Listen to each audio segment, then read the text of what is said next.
Hello friends, welcome back my YouTube channel MS maths. जहां upload करता हूं BSc mathematics, physics and IIT JAM से related video lecture. So इस video में बात करने वाले हैं हाइड्रोस्टैटिक्स में फ्लूइड से रिलेटेड प्रॉपर्टीज के बारे में। इससे पहले मैंने इसका इंट्रोडक्शन दे दिया कि हाइड्रोस्टैटिक्स क्या है, कैसे हम इसको पढ़ते हैं, फ्लूइड क्या होता है, फ्लूइड के टाइप्स क्या क्या होते हैं, फ्लूइड पे लगने वाला फोर्स कौन कौन से होता है। इसमें हम बात करने वाले हैं प्रॉपर्टीज ऑफ फ्लूइड प्रेशर। जो प्रेशर होता है उसके रिलेटेड हम प्रॉपर्टीज को डिस्कस करने वाले हैं। तो इस टॉपिक से रिलेटेड, हाइड्रोस्टैटिक्स से रिलेटेड सारे वीडियोस जो हैं आपको हमारी प्लेलिस्ट में मिल जाएंगे, आप वहां जाके सारे वीडियोस को देख सकते हैं। हम इस वीडियो में बात करने वाले हैं प्रॉपर्टीज के बारे में। सबसे पहले यहाँ पे इसकी प्रॉपर्टीज को देखते हैं कि कौन कौन सी प्रॉपर्टीज यहाँ पे आपको मिलती है। प्रॉपर्टीज की बात करते हैं हम यहाँ पे। प्रॉपर्टीज यहाँ पे आपके पास में है। सबसे पहली property, pressure of a fluid is always at normal to the surface with which is in contact. बिल्कुल बेसिक सा है। हम कुछ प्रॉपर्टी को प्रूफ भी करेंगे जिसको प्रूफ करने की जरूरत नहीं है, दैट इज लाइक ऑब्वियस है, वो ऐसा होता है। मान लीजिए एक इस टाइप के बीकर में यहां पे हमने कोई फ्लूइड, कोई भी लिक्विड जो है उसको भर रखा है। अब क्या होगा इसके अंदर कि जो फोर्स लगेगा, ये जो सरफेसेस जो होती है ना इसकी, लाइक वॉल बीकर की, उसके ऊपर फ्लूइड जो होगा परपेंडिकुलरली इस टाइप से प्रेशर लगाएगा। और वो कैसा होगा? ऑलवेज नॉर्मल कंडीशन में होगा, ऑलवेज परपेंडिकुलर होगा। तो the pressure of fluid is always at normal to the surface with which in contact. जिस सरफेस पे ये कॉन्टैक्ट में आएगा उसके जस्ट परपेंडिकुलर। मान लीजिए अगर मैं इसके ऊपर कोई बॉडी रख देता हूं, कोई ऑब्जेक्ट रख देता हूं, तो उसके ऊपर भी वो क्या करेगा? परपेंडिकुलरली इस टाइप से एक फोर्स लगाएगा। अब बात आती है इसकी सेकंड प्रॉपर्टी के बारे में, बड़ा इंपॉर्टेंट प्रॉपर्टी, और इसका हम छोटा सा प्रूफ भी यहां पे करेंगे, that is very important. So the pressure at any point, pressure at a point of a fluid at rest, rest की बात कर रहे हैं, is the same in the all direction. एक रेस्ट में किसी पॉइंट पे जो सारी डायरेक्शन जो फोर्स लग रहे हैं, दैट इज लाइक सेम। सारे प्रेशर जो होंगे वो सेम होंगे, सारे फोर्स सेम होंगे। उसके लिए हमको थोड़ा सा एक डेरिवेशन करना पड़ता है, और उस डेरिवेशन में आपको समझाना चाहता हूं कि होता क्या है। यहाँ पे देखो, let O be any point in a fluid. ये पूरा इस बॉक्स में फ्लूइड भरा गया है। यहां पे मैं कंसीडर करता हूं कि ओ कोई एक ऐसा पॉइंट है। ये पॉइंट जो है वो ओ पॉइंट है एट द रेस्ट। रेस्ट की बात हो रही है। O is any point fluid at the rest. Fluid जो है वो रेस्ट कंडीशन में है। We construct a right angled triangular prism. हम यहाँ पे एक राइट एंगल ट्रायंगुलर प्रिज्म यहाँ पे कंस्ट्रक्ट कर रहे हैं। इसका ये जो एंगल है वो कैसा है? 90 डिग्री है। देखें आप यहाँ पे कैसे, यहां पे ये बनाना कैसे, डायग्राम कैसे बनाना, आप यहां पे क्या करें, एक इस टाइप से बनाए, ठीक है। इसके ऊपर ये हो जाएगा एक वर्टिकल, और फिर इसको यहां पे आप ऐसे ज्वाइन कर दीजिए। ये इस टाइप से आपको एक प्रिज्म बनाना, और ये प्रिज्म कैसा है? राइट एंगल्ड प्रिज्म है। और इस प्रिज्म को आगे देखते हैं क्या क्या इसमें लिखा है। इसका कंस्ट्रक्शन हमने यहां लिखा है अराउंड पॉइंट ओ। जो ओ पॉइंट है उसके अराउंड हमने यहां पे इस प्रिज्म का कंस्ट्रक्शन, इसका कंस्ट्रक्शन किया है। आगे बात करते हैं हम यहां पे। So plane A B, B dash A dash, यानी कि ये हो जाएगा ए, ये हो जाएगा बी, ये हो जाएगा बी डैश, एंड ये हो जाएगा ए डैश। ये जो आप नीचे वाला जो प्लेन देख रहे हैं, यानी कि अगर मैं इसको और लाइक किसी और कलर से यहाँ पे मैं इसको, ये वाला जो प्लेन आप देख रहे हैं यहाँ पे, ये प्लेन जो है वो प्रिज्म का यहाँ पे, इसको हम कहेंगे हॉरिजेंटल प्लेन। ये जो प्लेन है वो कैसा है? हॉरिजॉन्टल प्लेन है, ठीक है। आगे बात करते हैं, इज हॉरिजॉन्टल। एंड दूसरा आ रहा है यहाँ पे B C, C dash B dash, यानी कि ये हो जाएगा सी, है ना, यहाँ पे हम इसको सी कहेंगे, ये सी डैश हो जाएगा। तो यार यहाँ पे ये वाला जो प्लेन है, इस प्लेन की बात अगर हम यहाँ पे करते हैं, that is like vertical plane. और ये कैसे बनता है, डायग्राम मैंने आपको बताई दिया। फिर बात आती है यहाँ पे एक और प्लेन के बारे में, ए सी, सी डैश ए डैश, यानी कि ये जो इंक्लाइंड है यहां से इस पॉइंट से लेके इस पॉइंट के बीच में, ये पॉइंट, एंड दूसरा यहां तक ये पॉइंट, ये जो है वो इंक्लाइंड है विथ हॉरिजेंटल, और हॉरिजेंटल के साथ में थीटा एंगल बनाता है। कितना एंगल बनाता है? यानी कि ये वाला जो इसका एंगल है वो कितना है? थीटा है। यहाँ पे बी है, यहाँ पे ए है, और यहाँ पे सी है। आपस हम इसी ट्राइंगल का यूज करेंगे। ये आपस अगेन जो है ना वर्टिकल है, इसलिए ये 90 डिग्री। इसी ट्राइंगल का हम आगे यूज भी करेंगे, इसलिए आपको डायग्राम समझना बहुत इंपॉर्टेंट है। इसको हम यहाँ पे सेड, ग्रीन पेन से मैं इसको सेड कर देता हूँ यहाँ से, ये इस टाइप से, कि ये वाला जो है वो कैसा है? इंक्लाइंड है विथ थीटा एंगल। इस टाइप से हम एक प्रिज्म का यहाँ पे कंस्ट्रक्शन करते हैं, that is important. Inclined at theta angle, और angle B and angle B dash, यानी कि ये वाला जो एंगल है और ये वाला जो एंगल है, angle B and angle B dash is right angle, क्योंकि राइट एंगल प्रिज्म का हम यहाँ पे कंस्ट्रक्शन कर रहे हैं। आई होप आपको डायग्राम अच्छे से क्लियर हो गया होगा। आगे बात करते हैं हम यहाँ पे। Now P1, P2, P3 are mean pressure on the surface like this. इन तीनों सरफेस पे रेस्पेक्टिवली 3 प्रेशर है, और length of prism is L, यानी कि प्रिज्म की जो लेंथ है यहां से यहां तक की, उसको हमने L कंसिडर कर दिया। अब प्रेशर कैसे लग रहा है, दैट इज इंपॉर्टेंट। हम यहां पे प्रेशर की बात करते हैं, प्रेशर कैसे लगेंगे। सो बात करते हैं, P1 प्रेशर जो है वो ऐसे लग रहा है, मान लीजिए से वर्टिकल लग रहा है। P2 प्रेशर इस टाइप से लग रहा है, एंड एक हमने ले लिया हॉरिजॉन्टल, P2 हॉरिजॉन्टल हो गया, P1 वर्टिकल हो गया। एक प्रेशर हम ले लेते हैं जो कि इसका इंक्लिनेशन पे हो जाएगा, जो कि किसी थीटा एंगल पे हो जाएगा। देखो हमें क्या करना है, 3 कंडीशन होती है हमारे पास में, कोई भी 3 डायरेक्शन होती है। पहली होती है वर्टिकल, हॉरिजॉन्टल और किसी थीटा एंगल। मान लीजिए आपको क्या है 90 डिग्री, 90 डिग्री कैसे, हॉरिजॉन्टल, उसके लिए हमारे पास में एक कंडीशन होगी। फिर कह रहा है 90 डिग्री वर्टिकल, तो उसके लिए भी एक कंडीशन होगी। फिर कह रहा है मान लीजिए किसी एंगल थीटा पे, तो थीटा एंगल मतलब वो उस पे इंक्लाइंड है। अब बात करते हैं यहां पे कि भैया ये मैं कह रहा हूं इसका नॉर्मल है, ये नॉर्मल है, और ये P3 जो है नॉर्मल के साथ में, नॉर्मल के साथ में यहां पे 90 डिग्री का एंगल बना रहा है, सॉरी थीटा एंगल बना रहा है। ये थीटा, ये एंगल और ये एंगल सेम है। नाम दे देते हैं इनको, ये P3 हो जाएगा, ये P2 हो जाएगा, और ये P1 हो जाएगा। इस टाइप से प्रेशर लग रहा है। मैं इसका फ्री बॉडी डायग्राम बनाता हूं ताकि आपको अच्छे से क्लियर होगा। हम इसका फ्री बॉडी डायग्राम बनाते हैं। और दूसरा, इसकी जो फ्लूइड जो भरा गया ना, इसकी डेंसिटी इसमें रो है, ये फ्लूइड की डेंसिटी है, ठीक है। और लेंथ जो है वो ये हो जाएगी, दिस इज द लेंथ, ये यहां पे हो जाएगी लेंथ। अब यहां पे मैं इसका फ्री बॉडी डायग्राम बनाता हूं कि प्रेशर लग कैसे रहा भैया। प्रेशर की बात हम कर रहे हैं, लेकिन वो लग कैसे रहा है। तो प्रेशर P2 लग रहा है हॉरिजॉन्टली, P1 लग रहा है वर्टिकली, ठीक है। P1 हो जाएगा ये वर्टिकली, और एक प्रेशर हो जाएगा ऐसे इंक्लाइंड, और वो लग कहां रहा है, सारे किसी पॉइंट O पे। अब ये जो प्रिज्म है ना, ये लाइक एक इमेजिनरी प्रिज्म है, क्योंकि एक P के अराउंड बनाया गया है, ठीक है। ये हो जाएगा P2, ये हो जाएगा P1 प्रेशर, और ये हो जाएगा P3 प्रेशर।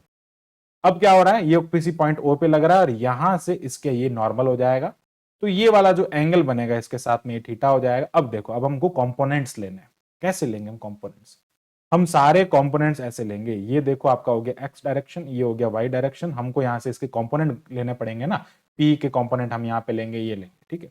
अब देखो ये वाला पूरा एंगल 90 डिग्री है, तो ये वाला जो एंगल होगा, इस एंगल की अगर मैं बात करता हूं, तो ये वाला हो जाएगा 90 माइनस थीटा एंगल। तो इसके जो कंपोनेंट होगा, कोई भी कंपोनेंट आएगा वो cos 90 माइनस थीटा हो जाएगा, ठीक है। हम यहां पे करते हैं इसके प्रेशर की कैलकुलेशन। अब हमको यहां पे प्रेशर देखना। सबसे पहला काम हम यहां पे क्या करेंगे, प्रेशर काउंट करेंगे, प्रेशर मेजर करेंगे। कैसे मेजर करेंगे, मान लीजिए हम बात करते हैं now pressure on surface A B dash A dash, यानी कि जो हॉरिजेंटली प्लेन रखा गया, नीचे वाला जो प्लेन रखा गया यहां पे, आप इस कलर में ना, इस कलर में, ये जो प्लेन है इस पे प्रेशर क्या लगेगा। अब देखो प्रेशर क्या कैसे लगता है, एरिया, उसके एरिया की बात करेंगे ना, एरिया एंड उस पे लगने वाला प्रेशर P1, एरिया एंड उस पे लगने वाला प्रेशर P1 जो उस पे लग रहा है प्रेशर। तो यहां पे एरिया की मैं अगर बात करता हूं, यहां पे मैं एरिया बता देता हूं सबका, किसका क्या एरिया होगा। तो अगर हम बात करते हैं A B dash A dash के एरिया की, तो वो क्या हो जाएगा भाई, एरिया होता है लेंथ इंटू विड्थ। विड्थ क्या हो जाएगी, ए बी या ए डैश बी डैश, तो मैं यहाँ पे इसका ए बी लिख देता हूं। सिमिलरली हम बात करते हैं बी डैश सी के बारे में, यानी कि ये वाला वर्टिकल प्लेन, या आप इसको ऐसे लिखो ना, B C dash B dash. इसका एरिया क्या हो जाएगा, लेंथ इंटू विड्थ क्या हो जाएगी, बी सी।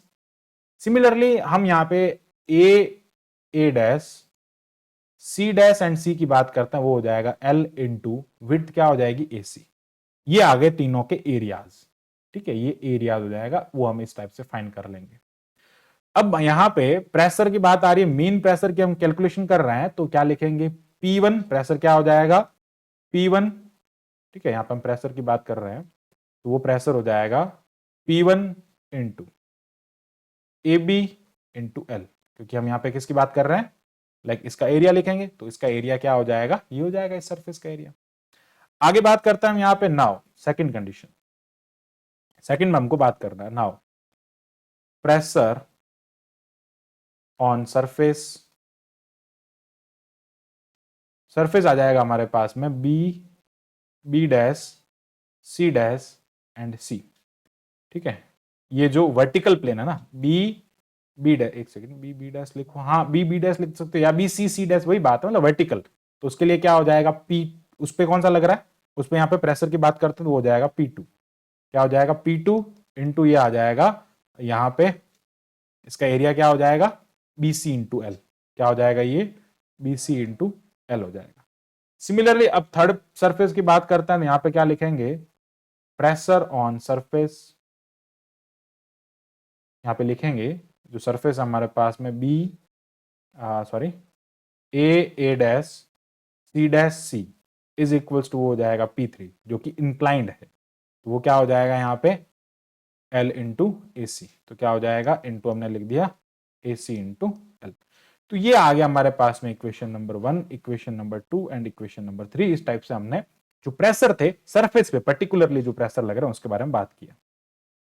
अब यहां पे आपको पता होना चाहिए कि जो P1 P2 P3 है ना, जो पूरे के ऊपर जो प्रेशर लग रहा है उसका एरिया जो होगा उसमें डिवाइड होगा। अब देखो होगा क्या, हम यहाँ पे कंपोनेंट की बात करते हैं, उसका कंपोनेंट हमको यहाँ पे फाइंड करना है, तो हम कैसे फाइंड करेंगे उसके लिए आपको पता होना चाहिए। तो सबसे पहले हम यहाँ पे क्या करेंगे, ये हमने फाइंड किया है, अब हम क्या करेंगे उसके सरफेस पे जो फ्री बॉडी डायग्राम है उससे हम कंपोनेंट लेंगे और कंपोनेंट के थ्रू हम यहाँ पे पता करेंगे कि जब फ्लूइड और जो बॉडी है वो इक्विलिब्रियम में है, तो हम यहाँ पे क्या लिखेंगे, since fluid and like fluid and prism, since fluid and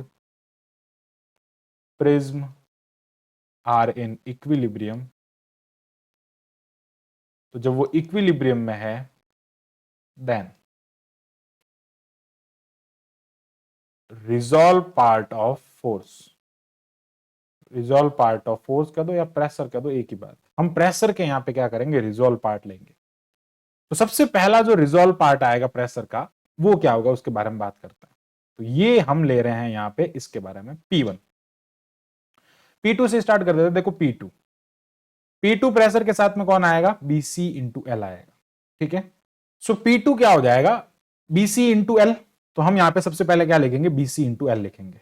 सबसे पहले हम यहाँ पे क्या लिखेंगे, BC इंटू एल हो जाएगा, ये हो जाएगा BC इंटू एल और इसके साथ में क्या आ जाएगा, P2 आ जाएगा क्योंकि हॉरिजॉन्टल में है और आगे आ जाएगा cos ऑफ 0 डिग्री 1 होता है। फिर हम यहाँ लिखेंगे P1 और वो आ जाएगा हमारे पास में P1 के लिए हमने क्या लिखा, AB इंटू एल, P1 के लिए क्या हो जाएगा AB इंटू एल हो जाएगा और उसके साथ में आ जाएगा cos 90 डिग्री क्योंकि ये वर्टिकल लग रहा है, P1 जो है कैसा है वर्टिकल, प्लस हो जाएगा यहाँ पे हम बात कर रहे हैं P3 के बारे में, और P3 प्लस क्या हो जाएगा देखो P3 और उसके लिए हो जाएगा AC इंटू एल और cos ऑफ, देखो दैट इज इंपोर्टेंट। अब यहां पे देखो, अब अगर मैं P3 का हॉरिजॉन्टल कंपोनेंट लेता हूं, ये है ना, ये हम बात कर रहे हैं हॉरिजॉन्टल, एक सेकंड यहां पे लिखना पड़ेगा ना, pressure part, resolve part of pressure in horizontal direction, या हॉरिजॉन्टल डायरेक्शन की बात कर रहे हैं, तो क्या हो जाएगा cos 90 माइनस थीटा, तो यहां से ये क्या आ जाएगा हमारे पास में, ये हो जाएगा cos 90 माइनस थीटा। इसका हमने क्या ले लिया, यहाँ पे रिजॉल्व पार्ट ले लिया और इक्विलिब्रियम में है इसलिए ये सारा किसके इक्वल हो जाएगा, 0 के। अच्छा एक और फोर्स यहाँ पे आएगा, वेट, एक और फोर्स की हम बात करेंगे that is W, weight of prism. भैया वेट भी लग रहा है, वेट कहां लगता है, जस्ट नीचे की तरफ लगता है, इसलिए क्या हो जाएगा cos 90 डिग्री हो जाएगा, वेट क्या हो जाएगा cos 90 डिग्री हो जाएगा। वेट ऑफ प्रिज्म में टोटल जो सम होगा वो सारा 0 हो जाएगा क्योंकि सब इक्विलिब्रियम। अब हम इन सबको सॉल्व करेंगे तो ये वाला टर्म तो हो जाएगा 0, ये वाला टर्म भी हो जाएगा 0 क्योंकि cos 90 डिग्री है, ठीक है। इसको सॉल्व करेंगे तो ये हो जाएगा P2 into BC into L, cos 0 1 होता है, प्लस ये 0 हो जाएगा, प्लस ये हो जाएगा P3 और ये आ जाएगा AC इंटू AL और cos 90 का मतलब 90 माइनस थीटा का मतलब हो जाएगा sin थीटा, प्लस ये हो जाएगा 0 इज इक्वल्स टू 0। अब क्या करना है आपको यहाँ पे, साइन थीटा का वैल्यू फाइंड करना है तो उसके लिए हम ट्राइंगल का यूज करेंगे और वो ट्राइंगल होगा ये वाला, यानी कि इधर जो 90 डिग्री वाला ट्राइंगल बन रहा है उसके बारे में बात करेंगे। सो यहां पे आपके पास में जो ट्राइंगल बनेगा वो ट्राइंगल इस टाइप से बनेगा और वो ट्राइंगल क्या हो जाएगा, यहां पे एंगल होगा थीटा, ये हो जाएगा ए, ये हो जाएगा बी पॉइंट और ये हो जाएगा सी पॉइंट, ये 90 डिग्री एंगल है। अगर हम यहां से साइन थीटा की वैल्यू फाइंड करें तो साइन थीटा क्या होता है, हाइपर बे लाइक परपेंडिकुलर बीसी अपॉन ये हो जाएगा एसी, ये हो जाएगा बीसी अपॉन एसी। हमको ये फाइंड करना है तो हम यहां से क्या करेंगे, इसको लाइक इसकी वैल्यू फाइंड करेंगे तो ये हो जाएगा P2 BC इंटू एल हो जाएगा प्लस ये हो जाएगा यहाँ पे P3, ये हो जाएगा AC इंटू एल। ठीक है, ये हो जाएगा AC into L. Sine theta की वैल्यू क्या आ रही है, BC अपॉन AC, तो भैया AC से AC कैंसिल हो गया, इज इक्वल टू हो गया 0। अब ये क्या हो जाएगा P2 प्लस P3। अच्छा एक चीज आप यहां पे ध्यान रखें, जब हम बात कर रहे हैं P3 के बारे में तो भैया P3 जो है ना वो नीचे की तरफ ना, नीचे की तरफ लग रहा है तो यहां पे ये माइनस होगा। ठीक है, ये बात आप ध्यान रखें, P3 यहां पे माइनस होगा, P3 यहां पे माइनस होगा क्योंकि वो नीचे की तरफ लग रहा है, ये सॉरी फॉर दैट, ये मिस्टेक हो गई थी।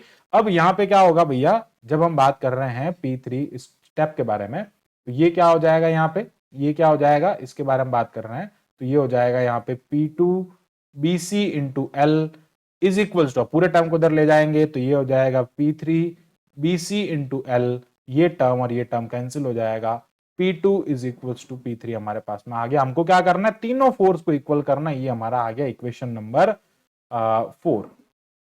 तीन हमने ऊपर पहले बना लिए, अब हम बात कर रहे हैं इक्वेशन नंबर 4 के बारे में। तो ये था इक्वेशन नंबर 4। अब सेम काम हमको किसके लिए करना है, इक्वेशन नंबर 5 के लिए, यानी कि अब हमने क्या कह दिया कि P2 is equals to P3 हमने कर दिया, अब हम क्या करेंगे P3 is equals to P1 कर देंगे। ठीक है, अब वो उसके लिए क्या करेंगे, उसके लिए भी आप यहां पे देखें। तो यहां पे क्या लिखेंगे हम, रिजॉल्व पार्ट ऑफ, यहां पे हमको लिखना पड़ेगा रिजॉल्व पार्ट ऑफ, सो ये हो जाएगा resolve part of pressure along vertical direction, vertically. अब देखो जब हम वर्टिकली की बात करेंगे तो यहां से अगर मैं इस डायग्राम को आपको बताता हूं तो बात आती है P1 की, तो P1 वर्टिकल है तो P1 के साथ में क्या आएगा, cos 0 डिग्री। P2 के साथ में क्या आएगा, cos 90 डिग्री, बिकॉज ये हॉरिजॉन्टल है, हॉरिजॉन्टल है और वर्टिकल की बात कर रहे हैं तो इसका कंपोनेंट लेंगे तो क्या हो जाएगा, cos 90 डिग्री।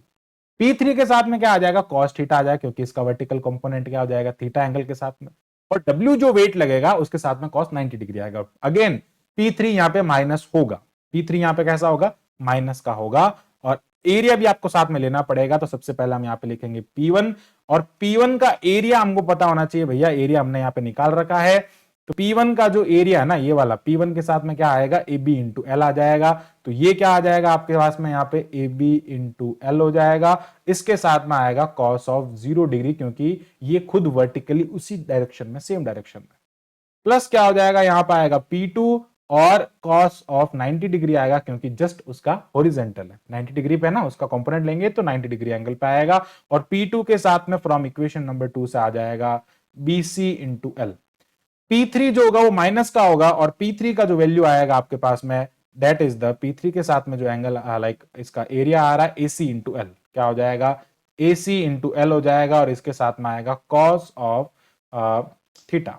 ठीक है, माइनस आएगा W जो कि नीचे की तरफ लग रहा है, यहां पे आ जाएगा माइनस W, और इसके साथ में आ जाएगा cos of 90 degree is equals to पूरा क्या हो जाएगा, 0 हो जाएगा क्योंकि सब कंडीशन इक्विलिब्रियम की ले रहे हैं हम यहाँ पे। तो यहाँ पे जब हम इसको सिंप्लीफाई करेंगे तो अब इसको सिंप्लीफाई कर देते हैं यहाँ पे, तो भैया ये वाला टर्म 0 हो जाएगा, ये वाला टर्म 0 हो जाएगा। इट मीन्स हमारे पास में जो रिमेनिंग टर्म आएगा that is the P1 AC नहीं AB इंटू एल cos 0 1 होता है, और ये हो जाएगा minus P3 AC into L, ये हो जाएगा cos of theta is equal to 0। Again हम उसी ट्रायंगल का यूज करेंगे और वो ट्रायंगल हमारे पास में A, ये हो जाएगा थीटा, ये हो जाएगा C, ये B, ये 90 डिग्री हो जाएगा। अगर हमको यहाँ से cos थीटा फाइंड करना होता है तो भैया cos थीटा की जो वैल्यू आती है हमारे पास में क्या आएगा, AB अपॉन AC आ जाएगा। आप देखो AB मतलब बेस अपॉन हाइपोटेन्यूज, तो ये क्या हो जाएगा, AB अपॉन AC हो जाएगा, ये वैल्यू इसमें रखेंगे तो P1 ये हो जाएगा AB इंटू एल, माइनस ये हो जाएगा P3 AC इंटू एल, और cos थीटा की वैल्यू क्या हो जाएगी, AB अपॉन AC हो जाएगी। AC से AC कैंसिल हो जाएगा और इस टर्म को हम उधर ले जाएंगे तो P1 AB into L is equals to ये हो जाएगा P3 AB इंटू एल। तो भैया ये वाला टर्म पूरा कैंसिल हो गया, तो P1 जो है वो P3 के इक्वल आ गया। This is equation number 5। अब हम यहां पे क्या कह सकते हैं, equation number 4 and 5। So by the equation number 4 and 5 से हमने यहां पे क्या किया है, P1 is equals to P2 is equals to P3। ये जो तीनों प्रेशर लग रहे हैं वो तीनों कैसे हैं, इक्वल है। यही हमको इस प्रॉपर्टी में बताना था कि जब भी आप किसी फोर्स की बात करते हैं तो उसमें जो फ्लूइड होता है एट रेस्ट कंडीशन, किसमें, रेस्ट कंडीशन में, उसका equilibrium, rest and equilibrium all direction का जो फोर्स होता है वो सेम होता है। आई होप आपको पूरी कंडीशन जो है वो अच्छे से क्लियर हो गई होगी। So thanks for watching my video, keep watching MS maths and subscribe the channel MS maths.